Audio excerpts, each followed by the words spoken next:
Ortalama konuşmamız operatörden 420 lira gelmesi lazımken her ay 600 ile 1000 lira arası geliyor. 6 tane. Çok yüksek. Normal değil. Paketten ziyade fiyat çok yüksek yani. Aşırı yüksek yani. Seni arıyor operatör. Böyle bir paketimiz var değil. 400 küsurat mesele dedi. Hiçbir ay daha o dediği fiyatın geldiğini daha görmedim. Hiçbir ay da SMS interneti daha kullanmamışım. Kuzu ödedik. Çünkü yapacak bir şey yok. Telefondan TEDAŞ ikisi aynı. Zihniyetler de aynı. Millete eziyorlar. Abi yetkili buna bir el atarsa iyi olur. Küçük gelsen kuzun yapacak bir şeyimiz yok. Yetkililerin yapması lazım. Sen tek başına bir şey yapamıyorsun. Bir şey yaptığı zaman de git avukata git bilmem nereye. Nereden onunla uğraşacaksın? Ne zamanı oluyor ne de uğraşmaya vakti oluyor.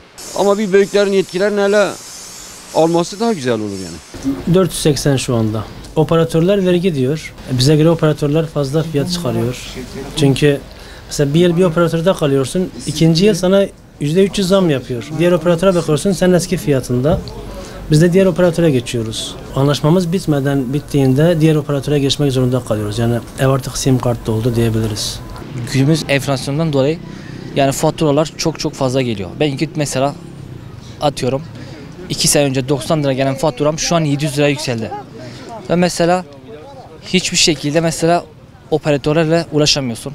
Mesela bir şey dediğin zaman sana hiçbir zaman hak talep etmiyorlar. Yani o yüzden sıkıntı. Mesela bir sorun olduğunda, bir deprem olduğunda, bir yangın çıktığında kimseyle ulaşıma geçemiyorsun. Hemen hatlar kesiliyor. Onun için çok mağdur ve aradığın zaman bu mağduriyetini söylediğin zaman hiçbir zaman şey vermiyorlar.